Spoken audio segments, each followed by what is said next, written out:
All right, guys, welcome back to another episode of the Armchair Armdrager podcast. This is episode 33. As always, I'm your host, Ben Hersick. Last week we had TLC. We've already had the Raw after TLC and the Raw after TLC. SmackDown is actually tonight when I'm recording this. It's Friday. I put a tweet earlier saying that it won't be out tonight. It won't be out today due to me not feeling well yesterday.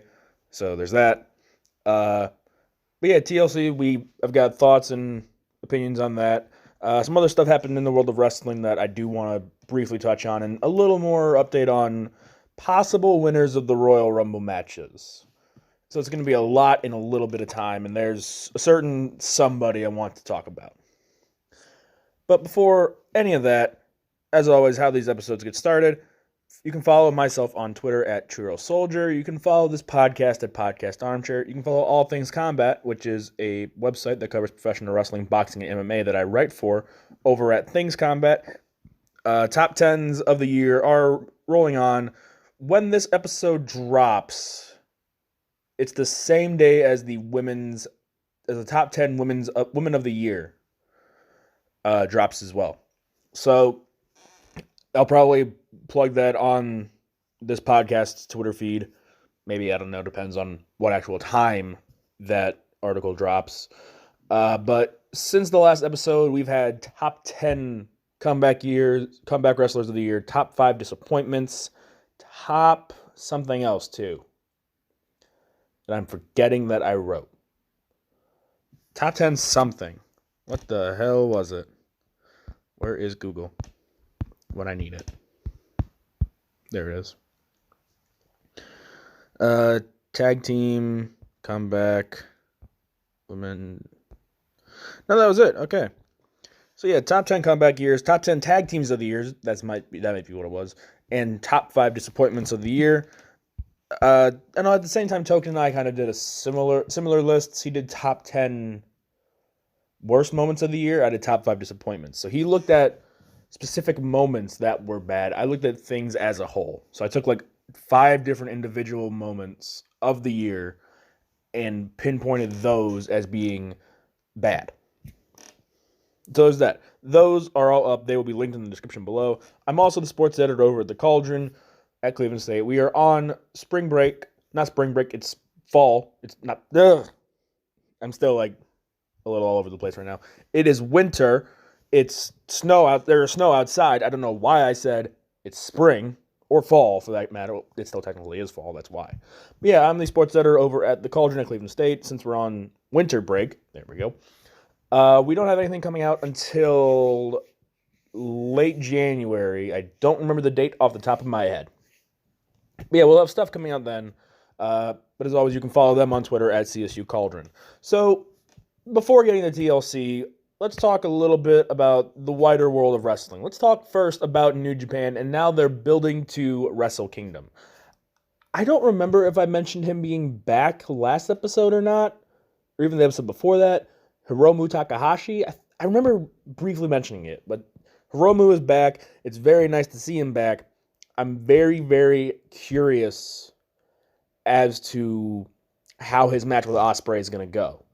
Is this going to be a clear, concise victory for Hiromu, or is this going to be a little murky water situation, especially with Ospreay possibly moving to the heavyweight division? Now, Ospreay's been somebody for years that I've been saying is a future star in wrestling. He now is a star.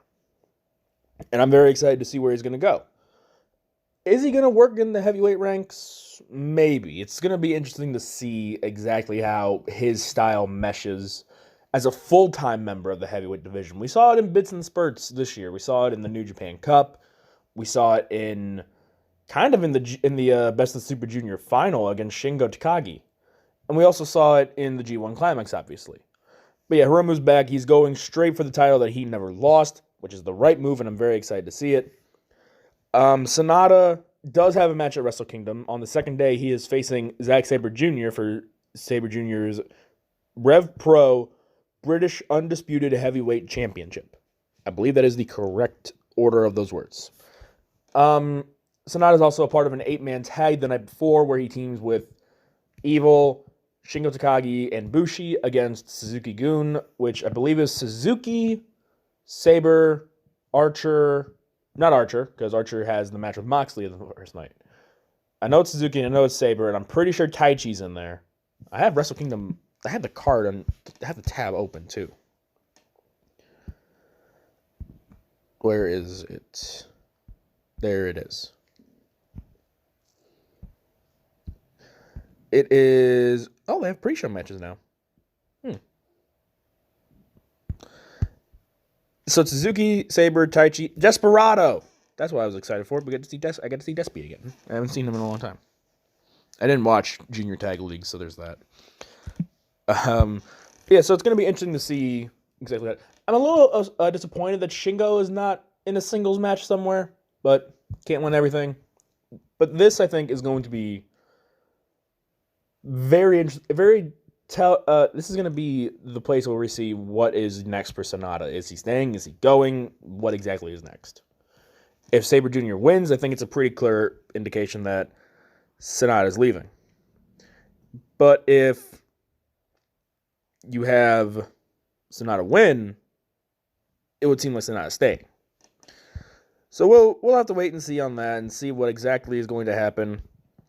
But yeah, there's that. So we're starting to see how the Wrestle Kingdom card is going to come together. The Night 1 and Night 2 shows are set in stone, it seems. Adding some pre-show stuff here and there. I'm surprised still no Never 6-man title match. It could be pre-show day 2, but you need a 6-man group for that. I don't know if Bullet Club's going to want to have people in that match. And if you have to have Bullet Club be in that match, it's Chase Owens, Yujiro, and some third person. The third person's the hard one to pin down. Part of me I don't want Gato or Jado at all. Part of me says, and I never say his name right, Hikuleo. Those three together, you can have Chase and Yujiro do most of the work. Hikuleo can be a bit of the bruiser powerhouse guy. There you go. That's that. Also, recently we had Final Battle, and it's going to be very interesting to see what comes from this. Skrull lost in his tag team match with Flip Gordon. We have 3 new champions in Ring of Honor. Shane Taylor dropped the television championship to Dragon Lee. The Briscoes dropped the tag team titles to Jay Lethal and Jonathan Gresham. And Roosh dropped the Ring of Honor championship to PCO. I'm very, very interested in why the Briscoes lost. Roosh, we've heard, is on an expiring deal. I think he signed a 1-year deal. Shane Taylor is one of the names that's been thrown around by Joey Mercury on Twitter that he might be being released soon. Colton Cabana was also on that list, and he's left.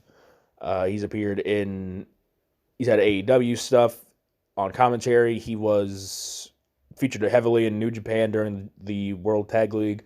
I could see if Colt wants to keep wrestling, New Japan would probably be a better fit than AEW, I think. Because Colt Cabana's not necessarily... I don't want to say he's a bad wrestler. He's a great wrestler. But he's not... To me, he doesn't feel like somebody that would work on AEW's roster. From a wrestling standpoint. It's mostly serious with a little comedy stuff here and there. Mainly Orange Cassidy. But I don't want to miss... I want more of him in Yano. Because Cabana, at this point in his career, he's older. He's willing to do more to the younger guys. Well, New Japan's got a lot of young guys. Do something for them. I mean, you could do it in AEW too, but there's not a lot of young guys. A lot of well-established names are there right now. The only young guys you don't really know, Sam Gravina, Private Party, that's really it. Everybody else, you can kind of put a name to a face. Roosh has already gone back to Mexico to debut in AAA with Los Ingobernables. And if I remember hearing right, Killer Cross is now a member, formerly of Impact Wrestling. Apparently WWE today made a very sizable offer to Killer Cross. We'll see where it goes from there. Scarlett's there. Scarlett Bordeaux, his off-screen wife, is in the company, so maybe Cross shows up there. His name's not going to be Killer Cross. I'll tell you that right now. It's not going to be the same. It's going to be something different. Shotzi Blackheart might keep her name. Bardor. Bordeaux, probably, maybe. Santana Garrett's already kept her name. So, like, some names you can tell are kind of going to be safe. But when your name is Killer Cross and you're coming to WWE, if he does, you're not going to be able to keep the killer part of your name. So, like I said, Roosh is back there already. But the Briscoes, you never really heard anything about them leaving. Shane Taylor, you heard his name mentioned by Joey Ryan. You heard Roosh was on an expiring deal. Possibly Andrade was trying to recruit him to WWE. We don't really know that for sure. Rumors and speculation. It's what wrestling journalism is kind of based on. But the Briscoes were never mentioned by Joey Mercury. The Briscoes have been Ring of Honor through and through, a lot like Jay Lethal. Why would they drop the titles? Is it just to prolong the storyline possibly? Because, to be honest, I don't really watch a lot of Ring of Honor, but I know the base guys involved in stories. But it just doesn't make sense to me. Is it just so you could say that you had all the titles that you currently actually own change hands on one show? Because they don't have the Women's Championship right now since Kelly Klein was released as champion. They haven't even stripped her of the title yet. Watch, as soon as I say this, there's going to be news. Oh, she was stripped of the title. It's how it always works. It's a weird time for Ring of Honor because there's so much potential there, but the backstage news and all that stuff really does not help. It really doesn't. So we'll wait and see on that and see actually where things go. A lot of people thought Skrull was going to end up straight in AEW. No, he's in NWA right now. He wants to challenge Nick Aldis for the NWA Championship. I'm curious to see what that means. Is the NWA going to be now an issue for AEW? Because Aldis, as their champion, there's that immediate connection with Skrull, but there's also that connection to Cody because of that match at All In. It'll be interesting to see how NWA kind of affects things going forward. Same with Impact Wrestling, because I'm curious to see with their new TV deal if they can kind of sway any big names. Who knows? We'll see. There's so much going on in the world of wrestling that maybe we're just all talking out of our ass and everybody actually is working together. If that's the case, that would be hilarious, and we have been worked for so long. Now, let me think here. Is there anybody else? Since I've said he's my favorite wrestler before, as an all-time favorite wrestler, a lot of people are probably going to be curious to see what Edge does. It's rumored Edge signed a new deal with WWE, and it does include in-ring stuff. Edge has already tweeted, "No, I'm not." I think it's "No, I'm not," and "No, I'm not." I want to have the actual, tweet in front of me. Edge tweeted, and I quote, "Sometime soon, hopefully." None of these are the actual what I wanted. I got Eric from WWE. I want Edge. There he is. Still not and still not. So I think he means still not cleared and still not competing. I am totally fine with this. I do not want Edge in the ring. It's a lot like the Shibata situation for a lot of people. If he is not medically cleared to actually be in the ring and take bumps, do not let him in the ring to take bumps. It's that simple. I don't want a man to be paralyzed from the neck down just for the sake of my entertainment. It doesn't make sense to me. And I want people to be able, in the wrestling business, to be able to live happy and healthy lives outside of the ring. I don't want them just to be there for my entertainment. I don't want that. I want success for them in the ring, yes, but I also want them to be able to be walking around when they leave. It's not hard for me to say that I don't want Edge back. He's one of my favorite wrestlers of all time, yes, but I don't think he should come back unless he's absolutely 100% medically cleared. If he's absolutely 100% medically cleared, do I want him to come back? Also, no. Let me explain. A lot of times in the past in pro wrestling, Retirement meant retired. You're done. You're not wrestling again, ever. Nowadays, it seems like a term that gets thrown around left, right, and center. Shawn Michaels retired at WrestleMania 26 after a loss to The Undertaker, came back at Saudi Arabia. Ric Flair retired at WrestleMania 24 after a loss to Shawn Michaels, came back and wrestled in TNA. Hulk Hogan's done it. I don't think Kurt Angle has it yet. I don't remember any of the appearances he's had actually being in-ring wrestling appearances. So far, Kurt's kept up his end of the deal. Edge retired. He cannot go anymore. I would like to see him stay retired and have that tradition come back. We'll wait and see on this, and I don't think Edge should come back if he's not ready. If he's not medically cleared, no need to rush everything. Now on to TLC. The last pay-per-view of the year, I thought overall it was great to start. Fell off towards the middle. Interesting moments in the middle. But really, it fell off and it came back to end okay. And I want to go through like match by match and give thoughts and opinions on that. So pre-show, great match like usually on the pre-show.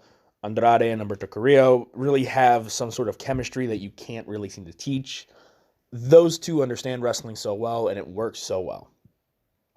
And it's going to be interesting to see going forward because now that Andrade is technically the number one contender for the U.S. title, but Seth Rollins is getting a shot before him. We'll see how that kind of goes. I'm very curious as to things. I just remembered I mentioned the Royal Rumble and stuff. That'll be after the TLC stuff.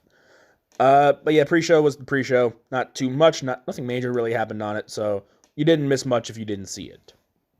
So the main show started off with the SmackDown Tag Team titles with the New Day defending against the Revival in a ladder match.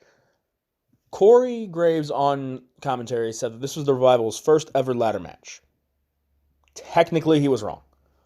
It was their first ever one-on-one ladder match. Oh, no, wait, no, he was right. Because they lost the triple threat with DIY and AOP for the titles at first. They lost another one, I believe.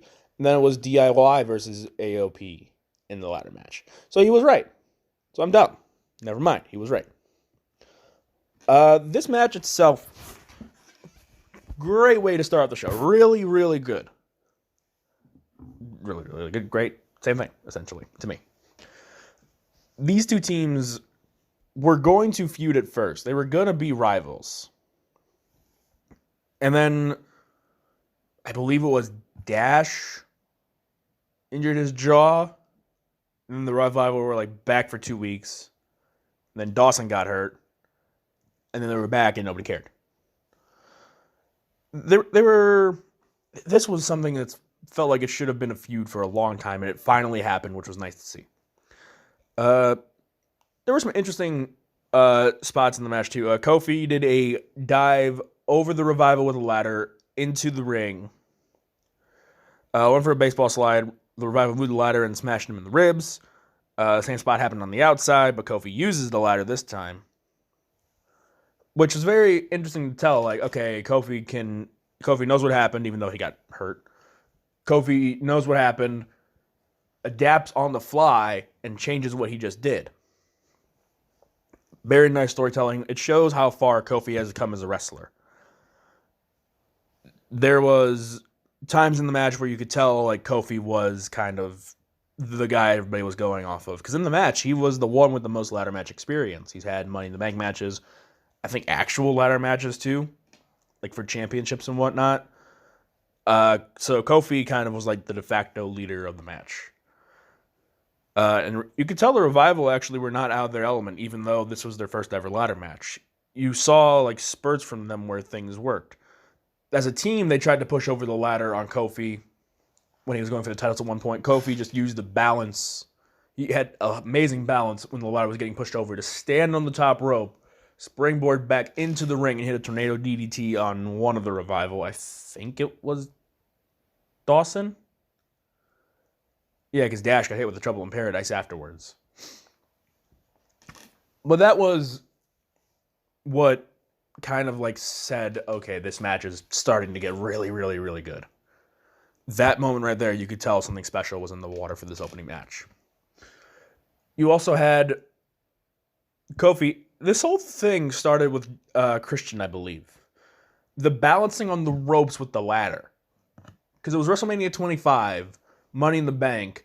Shelton Benjamin went to push Christian off the ladder. Christian just stood on the top rope. Hit Shelton with the ladder, I think it was.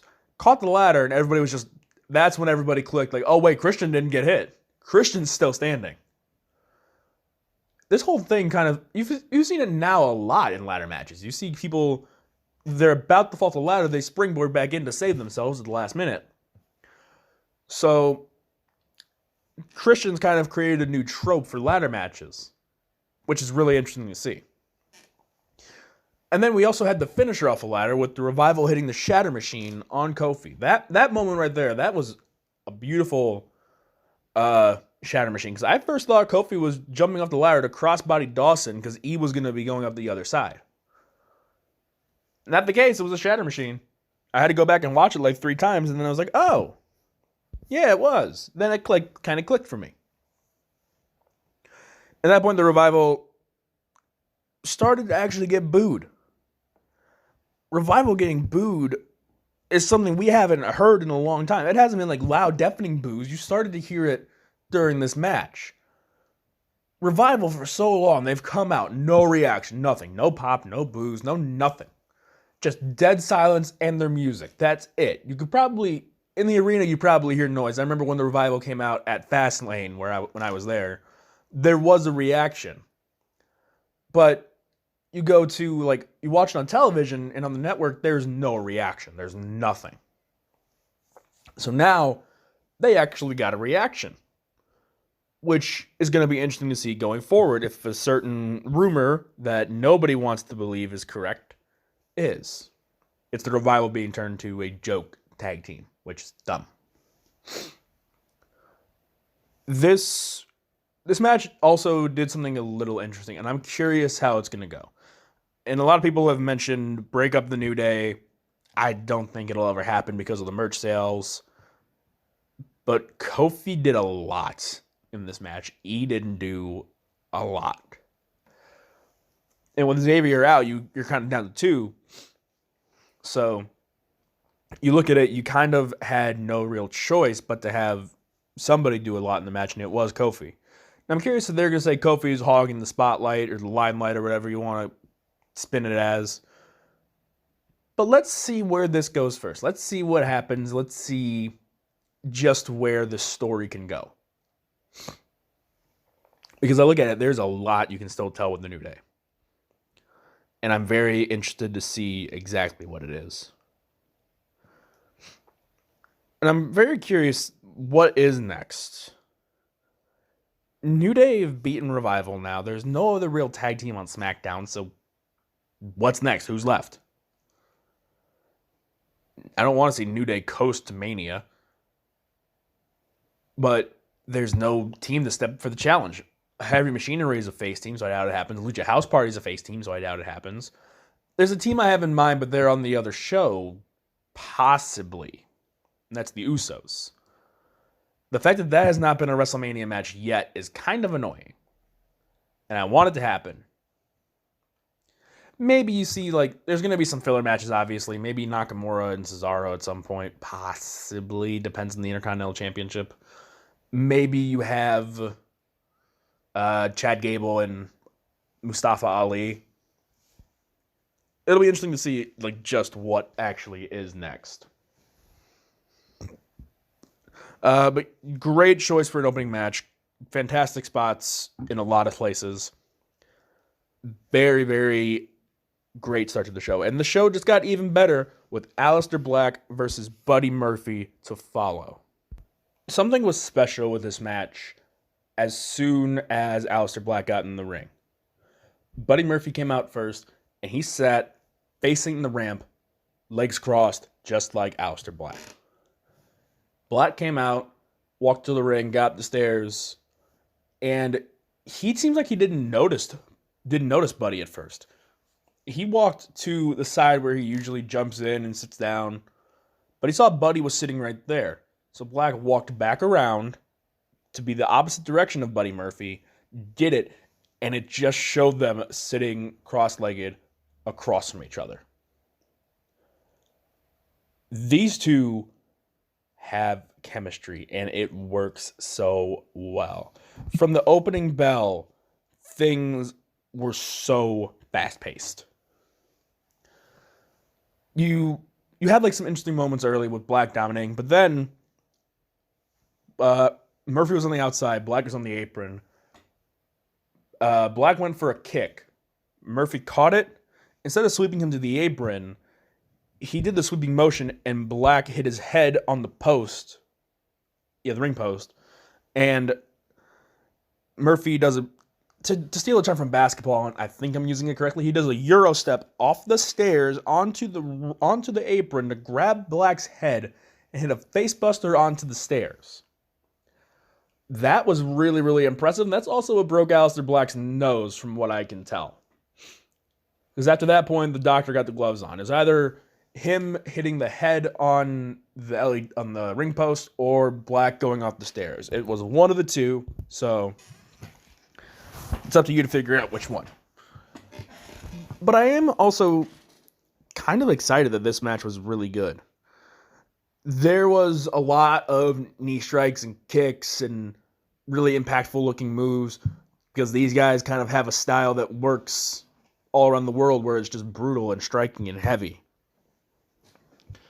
Aleister Black has an amazing comeback moveset. All the kicks, the strikes, and it ends with the springboard moonsault. And it's like at that point you can tell, okay, this match is really picking up. Knee strikes aplenty, cheeky Nandos, powerbomb. A lot of really, really good wrestling happened here. And the finishing sequence was a thing of beauty. Both guys are just sitting in opposite corners. It's a lot like Rock Austin in the Rumble, except with no blood pouring from anybody's forehead and about 10 less guys in the ring. Their eyes just lock and they start to raise each other. They both start to rise up. And they both charge each other. Kicks, knee strikes, Black Mass, out of nowhere. And that's how a finisher like that should be handled. A lot of people have interesting takes on striking finishers. My take is this. If it's a strike that can be so quick that the other wrestler doesn't see it coming, then I'm fine. Like the Black Mass, Trouble in Paradise, stuff like that. If it's like the WMD, that Big Show does, good deal without it.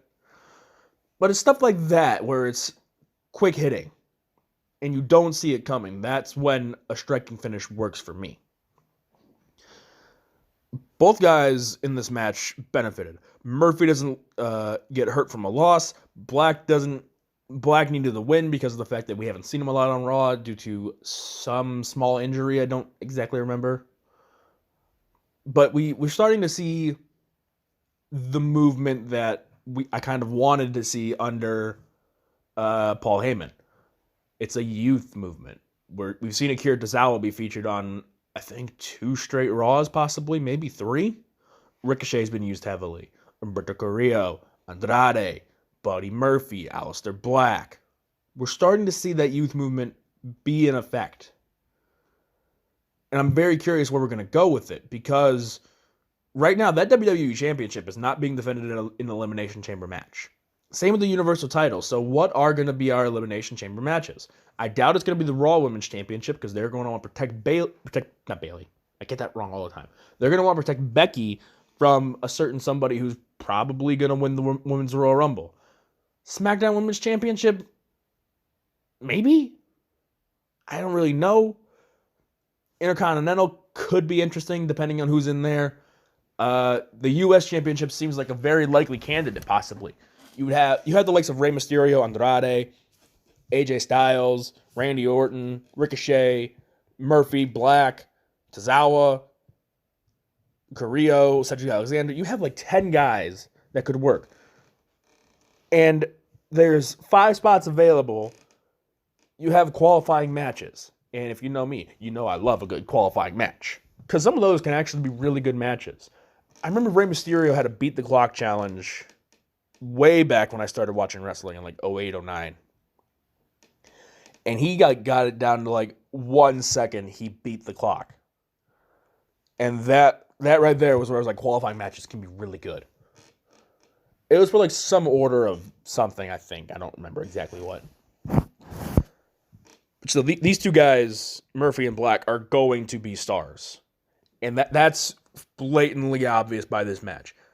If by this time next year, Murphy or Black, if one of the two have not held a singles championship, I will be very, very, very confused. But also, I want to point this out. Now, this is spoilers for Raw next week. If nobody wants spoilers, mute the video for like 10 seconds, because I'm going to say this. Murphy and Black have a rematch coming up the week after Christmas. Somebody had a match. Somebody wants the rematch. There you go. You can turn the volume back up now. I don't know how you're going to be able to hear that. Could we see a tag team be forming here? Because this is very, very reminiscent of Ricochet and Aleister Black forming a team. Not that they were rivals going into the match, into a match, and then they were allies after it. They were more of two guys who were singles wrestlers who had really good runs. Hell, Aleister Black was an NXT champion, and Ricochet was a North American champion. But there was really nothing for them in the singles division, so they got put together. With such a stacked mid-card on Raw, do we see Murphy and Black get put together?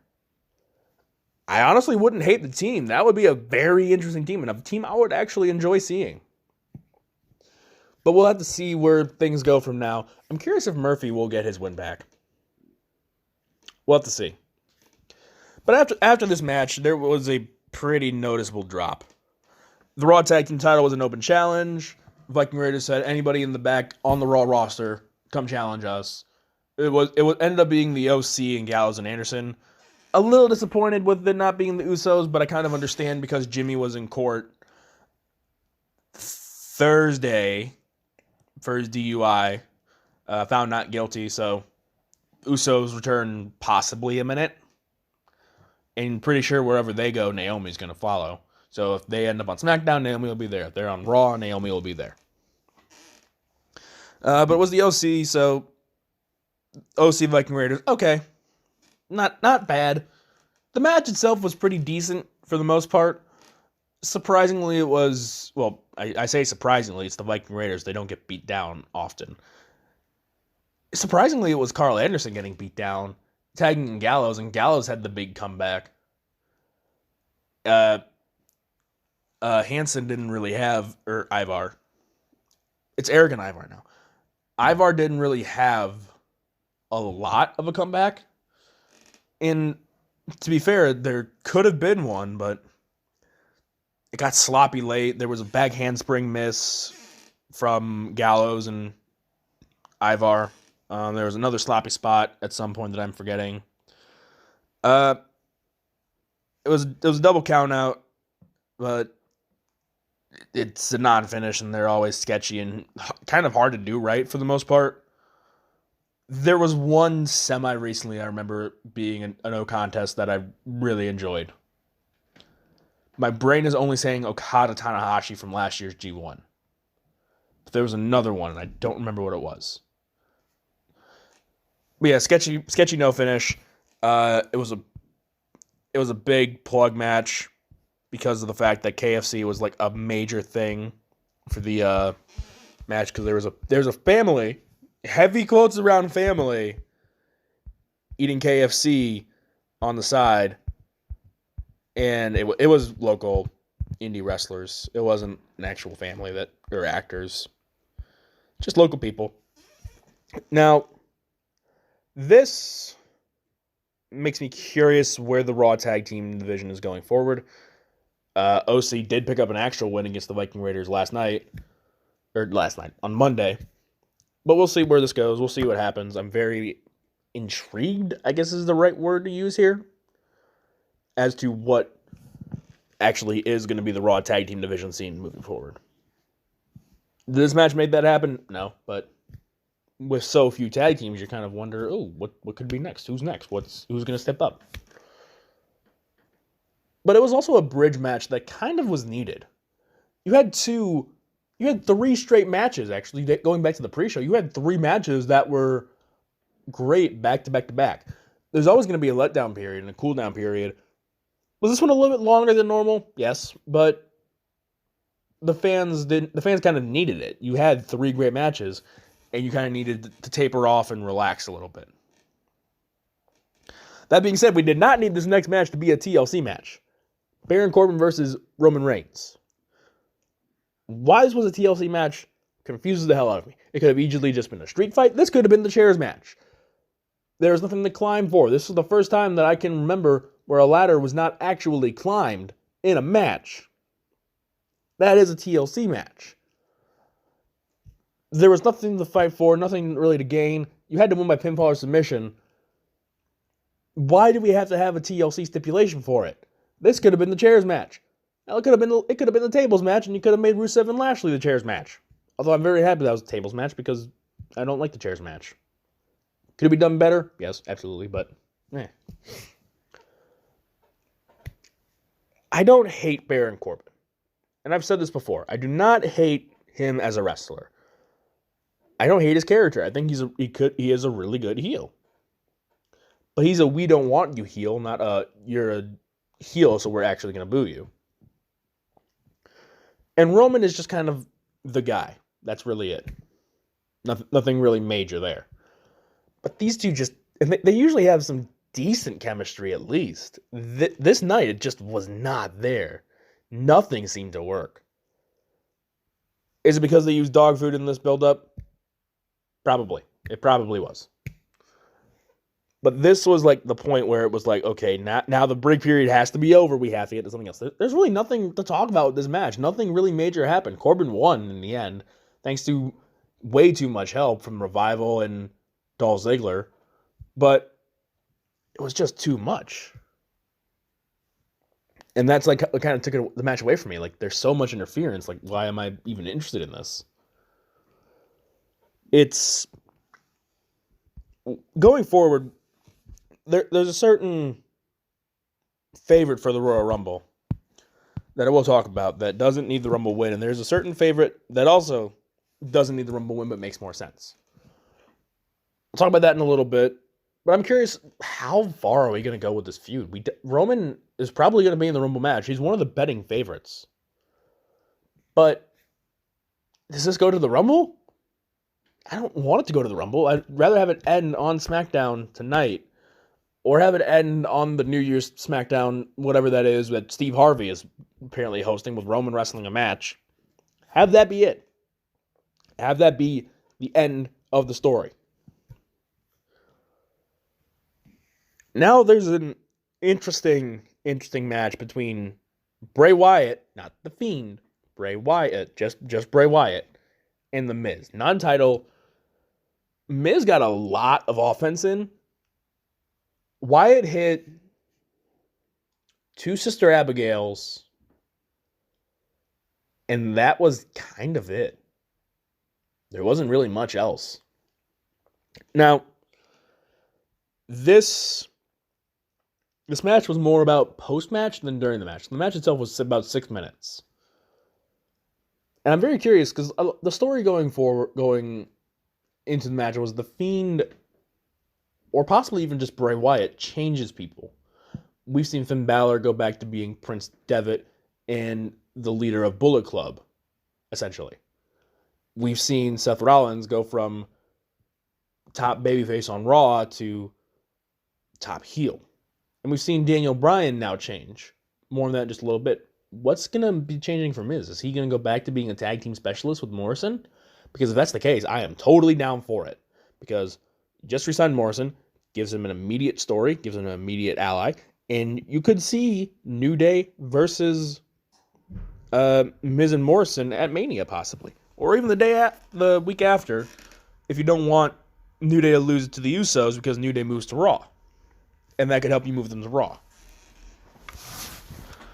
We'll have to see how this all works out, because of the fact that there's so much unknown with this. And this match was kind of solely there for the feud with Bryan to be prolonged. I believe even somebody had the report that this match was only happening so they could make the feud with Bryan longer.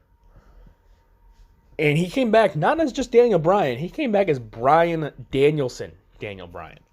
Bryan Danielson was Daniel Bryan, is Daniel Bryan's real name, and is what he wrestled under on the American independent scene along with his time in Ring of Honor. He was known as the American Dragon, I can't speak sometimes. He is a technician, a submission specialist, and somebody that is a very interesting character. He's very soft-spoken, very quiet. He lets his wrestling talk for him. And he is not just a technician and a submission specialist, he also has pretty decent striking. If you had gone back and asked Daniel Bryan, I think they mentioned this at some point. If you ask Daniel Bryan who is the strongest, who has the hardest kicks you've ever had to take in wrestling, he says Kenta. WWE fans might know him as Hideo Itami, but it was Kenta. So it'll be interesting to see the striking prowess that Daniel Bryan is now going to have because of the fact that he's back to the Bryan Danielson look and the Bryan Danielson gimmick, it seems. We'll see maybe more tonight. But it's going to be interesting to see because now you have this story with Wyatt where somebody who he's beaten hasn't just walked away. Balor left the NXT. Bray Wyatt eventually got drafted to Raw from Raw to SmackDown, and Seth couldn't touch him anymore. Miz, we don't even know what's going to happen to Miz now. Wyatt beat Bryan at Survivor Series. So now, with Bryan coming back to actually face the Fiend, or Bray Wyatt, we don't know which yet, how will that affect Bray Wyatt's psyche? That's going to be a story I want to see happen and unfold. The penultimate match of the night was Rusev versus Lashley in a tables match. Relatively boring match. It's a shame that Lashley is now having boring matches again. He was doing great on Impact Wrestling. The story itself was okay. It got interesting once Rusev had that restraining order and he just started showing up and attacking Bobby Lashley and Lana. That was the point where it was like, okay, maybe I can actually get into this. And I got into it a little bit. It's not the worst story of the year, but it's not the best. It's like that weird middle ground that a lot of stories kind of fall into. Rusev is back to being himself in Rusev Day, which is great. There was a nice guardrail spot, which we don't often get to see in WWE. We see it a lot in New Japan. You see Suzuki often just pick up a guardrail and just power slam it onto an opponent. You see a lot of guardrail hits, not like the barricade spots, but like the actual guardrail, that steel thing. They actually use that, which you don't often see in WWE, so that was props and credit to Rusev there, and Lashley probably too. The ending made me think, was the final spot of the match, Lana jumped on Rusev's back to distract Rusev. Rusev was going to get speared through the table by Lashley. The table didn't break, but Lashley almost immediately went into like an upper body lock, like in amateur wrestling. He had double underhooks and just threw Rusev over his head, and he went through the table that was behind them. Was that planned or was that improv? Because if you look at it, it looks like he's supposed to go through the table on the spear, but he didn't. And you can almost see Lashley and Rusev like backpedaling like crazy. Like it seems like it's planned, but I'm kind of curious if it was. If that was the actual planned finish, or if Lashley and Rusev had to adjust on the fly to get to that finish. But not a highlight match, not a low point match. It's like that. This is like the middle match show, the middle of the match. The match that's in the middle of the show, where it's not great, it's not bad. It's like right there, where it's okay. The main event and the person I want to talk about are the final bits of TLC. The big story coming out of this match was the Kairi Sane concussion, injury, whatever it actually is. We don't have an official disclosed injury. We probably won't until after Christmas, because I remember hearing a report today that Kairi Sane will be evaluated once again after Christmas. So on the 26th at Madison Square Garden, she'll be evaluated.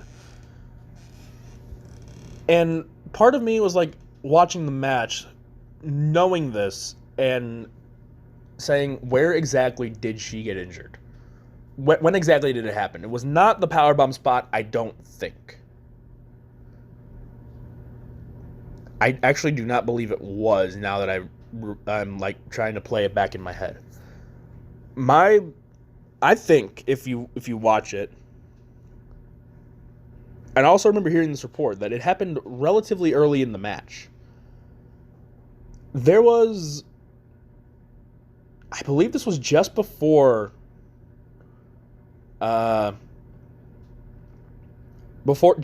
Becky got tied to the ladder. Just after Becky got tied to the ladder, excuse me. Yeah, because afterwards Charlotte ran back to try and untie Becky. Charlotte hit an exploder suplex into the barricade with Kairi. Kairi, it seemed like, landed on her head. And by no stretch of the imagination, I am not blaming Charlotte for the injury. Injuries just happen sometimes. But you go back and watch it, her landing on her head, and then her also getting back to the spot where Lynch was tied down to stop Charlotte. You could kind of see something wasn't right. You could see her running back, and I think she even like did a gesture to Asuka where she was like, "What do I do? What do we do now?" If that was just her acting, great job. If that was an actual spot where you're like, what is next? What do we do? Then you can kind of tell, okay, there's an actual serious injury here. Sane stormed on, and she was a trooper, and she still did everything she, I believe, was supposed to in the match. She, at one point, went for a splash on Charlotte and Becky where the table didn't break. And I saw people on Twitter saying this, that she was too small to break the table. What the hell happened on Raw then? On Raw, she broke the table when she did the elbow drop on Becky Lynch. Unless the check, you can't put all of your weight into your elbow. You can't put all of your weight into a splash. That might have been the concussion's doing, where she wasn't all there and she couldn't do the splash correctly. And it was at that point, I think, you kind of saw Becky notice something was wrong. I know there was the powerbomb spot where Charlotte did it to Kairi through the table. And that was actually after a point that was maybe the second time you could tell, okay, something's wrong with Kairi. When it was after some move to the outside, it might have been Becky's leg drop with Asuka through the table, where Charlotte and Becky pick up Kairi, and it seems like they're expecting Kairi to help lift her, like have a little, essentially, I'm trying to think of a way to word it in wrestling terms. It was essentially she almost kind of sandbagged, but not intentionally. It was like sandbagging on accident, for lack of a better term. But they ended up getting her up and doing the spot. It was just a backbreaker into the post and a shoulder breaker into the other one, another ring post. So it was at that point you could kind of tell something was wrong. Charlotte's powerbomb, where she couldn't get Kairi up at all for like 4 or 5 seconds, that was another spot. I give props to Kairi Sane and props to Becky for knowing something was wrong. At points in the match, after the splash to the table and after Asuka hit the big powerbomb on Charlotte, you could kind of tell Becky was trying to protect Kairi at all costs. She rolled Kairi under the ring after the powerbomb. She was like checking on Kairi after the splash didn't work, putting him through the table. Good props to Becky. Props to Charlotte for protecting her. Even the spear, you could kind of, at first when I watched it, I'm like, why is Charlotte pretty much just tackling her to the ground? And then I go back and watch it now, knowing everything I know. Charlotte essentially laid her down with the spear. class acts by everybody involved. Asuka still looked really good. The match itself was good, a little hampered by injuries for my personal taste, but overall that was the match. Not really much to complain about. And it does make me wonder, if there was no injury, what was the possible outcome? What would have changed? We won't know. We'll never know. Unless somebody actually comes forward and says what would have happened. That's it for TLC. Not the worst pay-per-view of WWE's all year. Not the best, but definitely not the worst. Now we're full gear on the way to the Royal Rumble. And the odds have kind of changed to me. For the men's match, at least. Not for the women. The women, I'm still pretty confident it's going to be Shayna Baszler. She just lost the title to Rhea Ripley. Spoilers, I'm sorry, but it's been 2 days now. 3 days when this episode comes out. Yeah, 3 days. She just dropped the title to Rhea Ripley. She has nothing left to prove in NXT. She's done everything. It's time for her to make the move. That one I feel very, very confident in. For the men, however, it's going to be somebody who doesn't need the Rumble win. At first I said Kevin Owens, and I really wanted Kevin Owens to be the Rumble winner. But I feel like his feud with Seth Rollins is going to go to WrestleMania. Do I want that to happen? Absolutely not. Do I want the rumors for Brock Lesnar to happen? Absolutely not. But if we're going to get Rollins-Owens at Mania, I'm not necessarily going to complain. That's still going to be a really good match. So the rumor going around right now is Cain Velasquez is going to return at the Royal Rumble, possibly be in the Royal Rumble match.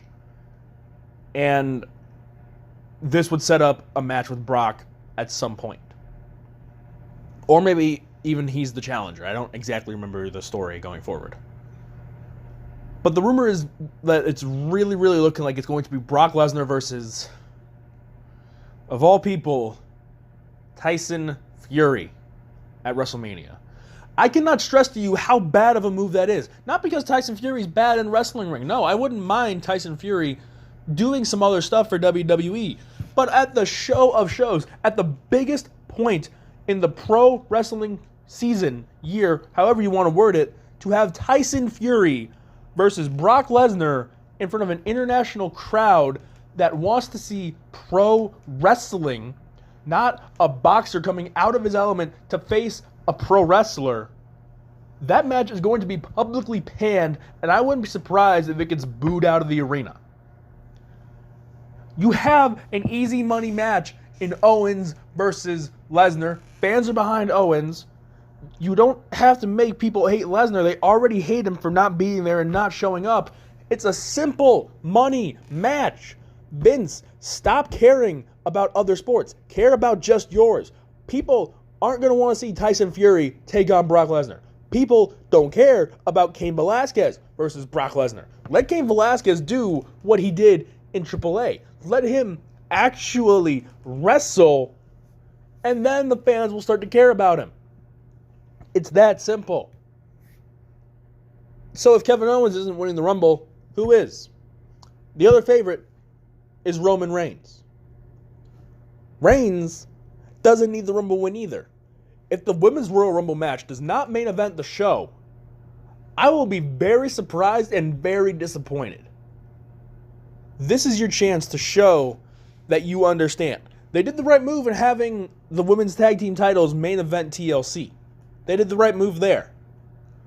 They've made the right move before. They made the right move in having the women main event WrestleMania.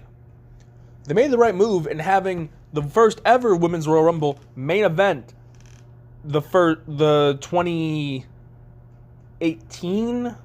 2018. It main evented the 2018 show, and it was the first Rumble on in 2019 because it made more sense. And if they continue the alternating style, the women main event this year, and that's how it should be, and that's what I want to see.